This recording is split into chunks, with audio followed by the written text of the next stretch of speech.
Et c'est l'heure de politique en partenariat avec l'Express et RFI. Et cette semaine, nous recevons Hubert Védrine, ancien ministre des Affaires étrangères. Bonjour. Bonjour. Et merci d'avoir accepté notre invitation. Vous serez également interrogé par Frédéric Rivière de RFI et Christian Macarian de l'Express. Alors Hubert Védrine, l'homme qui a depuis 20 ans une influence continue sur la diplomatie française, ancien ministre socialiste des Affaires étrangères, vestal de la diplomatie mitterrandienne, vous avez séduit le Sphinx, intrigué Chirac et intéressé Sarkozy, mais pas jusqu'à aller travailler avec lui. Pour lui, vous avez seulement rédigé un rapport sur la France et la mondialisation. Pour François Hollande, un rapport sur l'OTAN. Vous pesez toujours par vos réseaux, vos analyses et votre présence médiatique. On vous dit réaliste, saupoudré d'une pointe de cynisme qui donne du relief à vos analyses. Alors vous avez inventé le mot hyperpuissance pour caractériser les États-Unis des années 90. Et dans notre monde multipolaire, vous prévenez contre la tentation occidentaliste. En clair, vous dites que les Occidentaux ont perdu le monopole de l'histoire du monde. Alors peut-être, ça m'amène à cette question, n'y a pas-t-il là un paradoxe, Hubert Védrine, que vous avez, c'est-à-dire à dénoncer la manie des Occidentaux, à imposer leurs valeurs et à la fois approuver des opérations en Libye ou au Mali? Non, il n'y a pas de contradiction dans la mesure où ce n'est pas une démarche des Occidentaux, contrairement par exemple à ce qu'avait fait George W. Bush en Irak, où c'était une décision purement américaine, sans soutien du Conseil de sécurité. Là, ce qui a été décidé par la France, par le président Hollande, à temps, face à l'attaque des djihadistes, c'était fait dans le cadre d'une résolution du Conseil de sécurité invoquant le chapitre 7, c'est-à-dire mettant en cause la sécurité internationale. Donc ce n'est pas un problème de la France. Ça n'a pas de rapport avec le passé historique de la France. Ça n'a pas de rapport avec le voisinage européen. C'est une question de sécurité internationale. Et donc ce n'est pas du tout contradictoire avec le fait de dire attention, quand on parle aux Occidentaux, ne croyez pas que vous pourrez reconstituer ce qui a été votre domination, votre monopole pendant plusieurs siècles. C'est le monde des émergents, c'est le monde de la compétition multipolaire ou autre. Donc il faut s'y prendre. D'abord, ce n'est plus justifié. Il faut s'y prendre plus intelligemment. Donc occidentalisme, c'était la ligne de ce qu'on appelle les néoconservateurs aux États-Unis et donc la politique de W. Bush. On a traité François Hollande de néoconservateur il y a quelque temps. Il y avait eu une tribune. Je ne sais pas qui a pu dire ça, c'est absurde en tout cas. En tout cas, dans le cas du Mali, il y avait donc une résolution du Conseil qui certes espérait qu'une force africaine allait être présente, mais elle n'était pas prête quand la menace s'est concrétisée. Il y avait une demande des pays de l'Afrique de l'Ouest, la CEDEAO, et un appel au secours du président du Mali, au nom de l'article de la charte, etc. Donc si la France n'avait pas pris cette décision, c'était prendre une responsabilité terrible de laisser conquérir Mopti, puis Bamako, tomber le Mali. Donc ça aurait créé une situation bien pire que toutes les difficultés qui vont se présenter maintenant, bien pire dans l'autre hypothèse. Je veux se rappeler que dans une décision d'un président ou d'un ministre, il y a le choix entre ceci et cela. Donc il a pris une décision, je crois, nécessaire, mais vraiment courageuse. Et je crois que c'est très bien mené jusqu'à maintenant, ce qui ne veut pas dire qu'il n'y a pas des tas de problèmes compliqués pour la suite. Et ça n'a rien à voir ni avec le néocolonialisme, ni avec le 19e siècle, ni avec l'occidentalisme. C'est autre chose. Comment vous la qualifieriez, cette guerre? C'est une guerre contre le terrorisme, c'est le terme qu'on a entendu. C'est une guerre de civilisation ou c'est plus prosaïquement une guerre d'intérêt? Oui, pas se perdre dans les mots. Non, c'est pas une guerre d'intérêt non plus. C'est pour essayer de s'y retrouver que je vous demande. Non, si c'est une guerre d'intérêt, on envoie les forces spéciales garantir 2-3 installations précises dont on a besoin. Cela dit, tous les pays au monde luttent pour leur intérêt, mais le premier intérêt, c'est la sécurité. Donc c'est la même chose. On ne peut pas opposer les deux. Donc c'est une guerre parce que tout simplement le fait que le Mali tombe sous la coupe de djihadistes, islamistes, durs, militants, employant souvent des procédés terroristes, c'était un danger effrayant pour l'Afrique de l'Ouest, pour les pays arabes, pour l'Europe. Donc c'est une intervention militaire pour stopper ce risque. Vous avez remarqué que le gouvernement ne parle jamais de groupes djihadistes ou islamistes, mais terroristes strictement. Oui, on joue sur les mots, parce que le terrorisme, c'est une technique, et certains de ces groupes emploient souvent la technique terroriste. Bon, mais ça revient au même, on voit très bien quel est le danger, quel est le risque. Et c'est pour ça que l'action de la France a quand même été saluée, soutenue, même si les pays africains ont du mal à arriver à temps. Ça. Donc je ne crois pas qu'il y a de contestation véritable. C'est vraiment légal, l'égalité internationale, c'est vraiment légitime, compte tenu de l'enjeu. Maintenant, est-ce que c'est facile? Non, c'est pas facile. Question. Hubert Védrine, la première phase de l'opération s'est très bien déroulée, c'est un grand succès. Arrive la deuxième phase, qui est la chasse aux terroristes qui n'ont pas été vaincus, comme l'a rappelé François Hollande. Jusqu'où faut-il aller, selon vous, au Mali?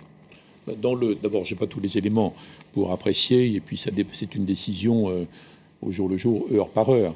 Mais étant donné qu'il s'agit de permettre qu'on mette en œuvre la résolution du Conseil de sécurité qui parle de la restauration de l'autorité de la souveraineté du Mali dans ses frontières, ça ne se traduit pas forcément par une guerre sans fin, ça se traduit par une présence durable, je pense, une vigilance durable, parce qu'il faut évidemment qu'il y ait une combinaison franco-africano, etc., plus les moyens logistiques américains, etc., pour surveiller qu'il n'y ait pas un retour des différents groupes qui avaient pris le contrôle du nord du Mali. Donc ça, c'est évidemment durable, mais ce n'est pas forcément des combats. Ça peut être une surveillance qui, petit à petit, va être pas simplement française, mais autre, jusqu'à ce que le système africain soit capable d'exercer ça. Mais donc, voilà, je m'attends à ce qu'il faille, je le répète, une vigilance durable, une surveillance durable, une dissuasion durable, mais pas des combats durables. C'est autre chose. Alors après, on dépasse la dimension purement militaire, on entre dans la question politique. Oui. Qu'est-ce qui peut permettre que le Mali, les Maliens, les différentes composantes de la réalité politique malienne arrivent à trouver une ligne durable, un accord entre eux pour des problèmes qui n'ont pas été réglés depuis l'indépendance. Les Britanniques et les Américains parlent facilement d'Afghanistan. Vous croyez à un parallèle avec l'Afghanistan? Non, d'abord, c'est pas tout à fait comparable parce que le relief n'est pas le même, parce qu'il n'y a pas le découpage entre les Pachtou et les autres. Les talibans, c'est autre chose que ces différents groupes, dont certains sont des résidus des groupes qui avaient combattu pendant la guerre civile algérienne, en Algérie, vous voyez, par rapport à ça, qui avait commencé à se développer bien avant la chute de Kadhafi. Bon, il y a un ensemble qui est compliqué, mais qui est assez différent, et puis il n'y a pas le Pakistan. Il n'y a pas du tout le même contexte régional. Et il y a le soutien populaire. C'est pas parce qu'il y a des groupes qui combattent. Bon, faut se méfier de ce type de comparaison, donc je ne pense pas qu'on puisse extrapoler en disant attention, on est entré dans un engrenage genre Afghanistan. C'est fait autre chose. Alors, oui. C'est compliqué, mais la suite est compliquée. La suite militaire, sans doute, c'est pas le plus compliqué, même si c'est très bien ce qu'ils font. Hein. La suite politique est compliquée, la suite économique est compliquée. Alors, mais sans comparaison, c'est un cas particulier. Christian le disait, c'est une opération militaire qui est un succès, mais est-ce qu'au-delà de ça, c'est vrai que ça risque de se corser, et puis après il y aura bien sûr le volet politique qui sera là encore une autre affaire, mais qui appartient plus peut-être aux Africains. Mais est-ce que diplomatiquement, qu'est-ce qu'en a tiré la France sur la scène internationale? On a vu qu'il y avait que Joe Biden, l'Américain, avait tressé des couronnes publiquement à François Hollande. Qu'est-ce que va en tirer? Je ne pense pas que François Hollande ait pris la décision en une journée face à l'avancée de ces groupes, pour lesquels les qualificatifs sont variés. En tout cas, ils allaient prendre Mopti, l'aéroport de Sévaré, puis Bamako. Hein. Je ne pense pas qu'il se soit dit quels sont les avantages et les inconvénients diplomatiques. C'était une vraie urgence. Et il se trouve que la France était la seule en état d'intervenir militairement et avec un système de décision politique parfaitement clair qui permettait d'intervenir vite. Donc ça, c'est extrêmement important. Ça n'empêche pas de faire une évaluation diplomatique. Il m'a semblé qu'il y avait eu à peu près aucune contestation sérieuse, une ou deux déclarations dans un ou deux pays arabes, mais ça n'a pas été loin, ça n'a pas été répété en plus par rapport à ça, et que la légitimité, la nécessité, par ailleurs, la légalité de cette opération est apparue clairement très vite. En sens inverse, parce qu'il faut toujours revenir à l'autre décision. Si la France avait dit non, je n'y vais pas, c'est trop compliqué, c'est trop risqué, comment on va interpréter ça, nanana. Bon. Si le monde entier s'était dit, dans un cas où c'est vraiment légal, légitime, urgent, et où la France a les capacités, la France n'y va pas, ça veut dire qu'elle ne peut plus exercer aucune responsabilité. Donc l'autre choix aurait été terrible dans son interprétation. Et je pense que tous ceux qui mettent en avant des critiques de bonne foi, de mauvaise foi, doivent avoir ça. Non, j'en profite. Oui. C'est pas votre question, mais j'en profite. D'accord. Bon alors, voilà, c'est bien ce qui me semblait. Non, alors donc, si vous pouviez répondre à ma question, ce serait merveilleux. Donc, dans le sens où, diplomatiquement, la France a marqué des points. Je me souviens d'une phrase. En 2000, vous disiez « La France est une puissance d'influence mondiale ». Après, elle est tombée un petit peu dans le trou. Aujourd'hui, est-ce que la France a redoré son blason, sachant... Non, elle n'est pas tombée dans le trou. J'ai toujours dit que la France n'était pas qu'une puissance moyenne. Il y en a beaucoup de puissances moyennes. Elle a perdu son influence, on va dire. Ça se discute, on peut discuter sans fin de ce point. En tout cas, je suis clair sur l'interprétation dans le cas inverse. Bon, maintenant, ça va dépendre de la suite. il est évident que ça impressionne beaucoup de pays, à commencer par les États-Unis, mais aussi les Africains. Pas que les Maliens qui ont acclamé François Hollande à Tombouctou, mais les autres Africains. Oui, la France est capable. Et elle le fait à bon escient. Voilà, donc c'est pas la résurgence de politique contestable, c'est autre chose qui fait partie de la sécurité du monde d'aujourd'hui. Mais évidemment, ça dépend de l'enchaînement politique, militaire, politique, économie. Ça dépend de la suite.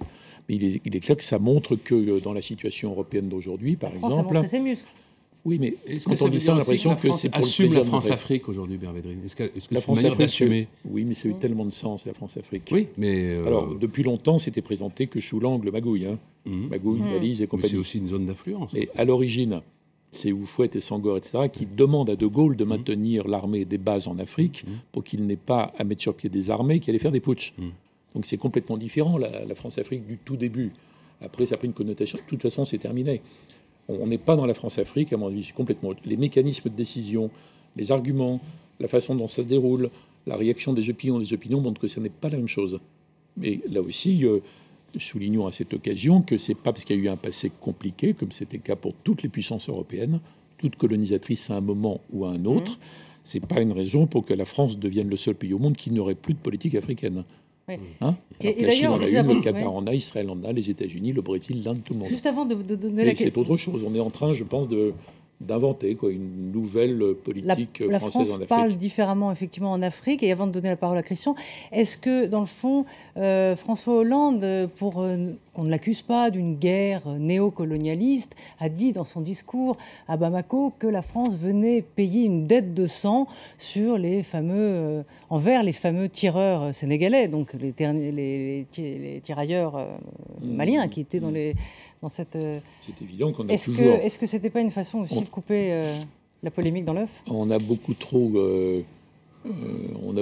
oublié la contribution des différentes troupes africaines dans les guerres mondiales, quand elles étaient colonies de la France. Donc, ils n'avaient pas le choix par rapport à ça.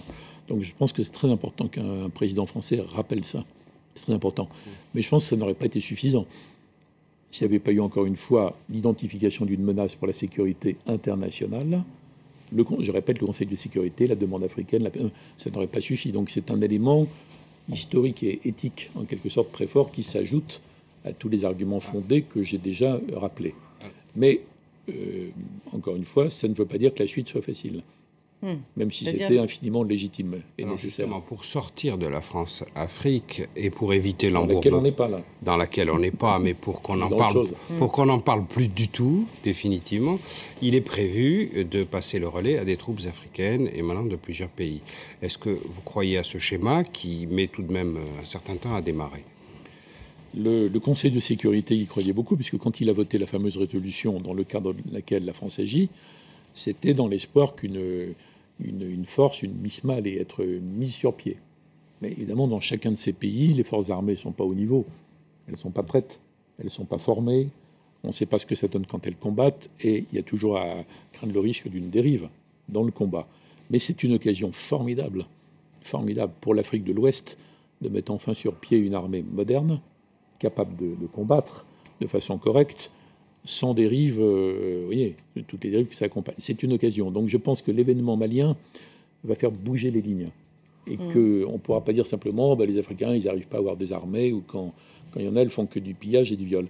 Non, ça va être autre chose. Ça va les obliger à bouger. D'ailleurs, on parlait de 400 000 hommes, mais je crois qu'il y en a déjà 2000 en fait, qui sont arrivés. C'est pas mal, c'est pas ridicule.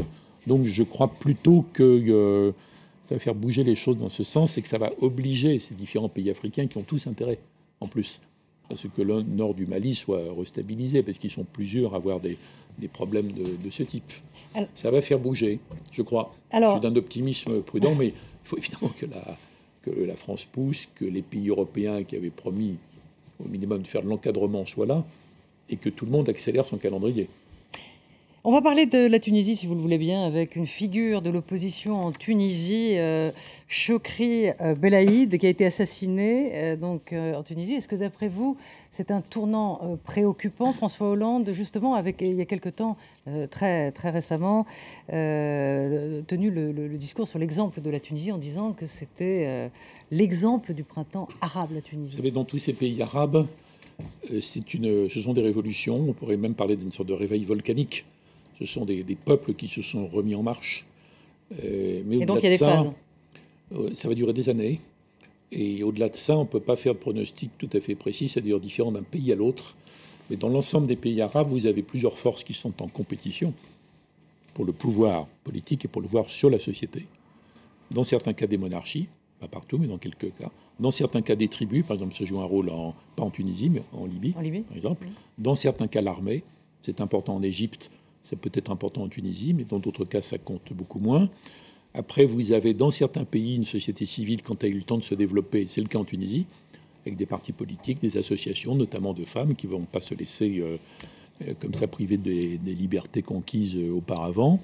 Vous avez la grande mouvance des frères musulmans, qui est très diversifiée, qui, à mon avis, va progressivement se fissurer, voire éclater face aux responsabilités du pouvoir, avec certains qui vont être plus fondamentalistes, qui vont peut-être pencher vers les salafistes, qui existent dans certains pays, ou au contraire vont se rapprocher des sociétés civiles à cause des obligations du gouvernement, mais ce n'est pas joué d'avance. Et ça ne va pas se fissurer dans le même sens dans tous les pays. Puis vous avez donc des radicaux, je cite des salafistes, il peut même y avoir des djihadistes. Et quand vous êtes dans une guerre civile ouverte et effrayante comme en Syrie, c'est encore autre chose.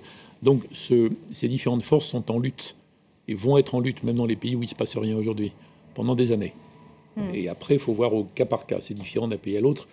Et malheureusement, je suis obligé de redire ici qu'on n'a pas tellement d'influence sur ce qui se passe. Eux-mêmes n'ont pas une influence déterminante sur ce qui se passe. Alors, c'est la fin de cette première partie. Dans quelques instants, donc, on se retrouve après un flash d'informations. On va parler aussi quelques mots de la Syrie et puis de l'Europe, qui est un sujet aussi qui vous passionne, Hubert Védrine. Donc, on se retrouve dans quelques instants après le flash d'informations. Merci.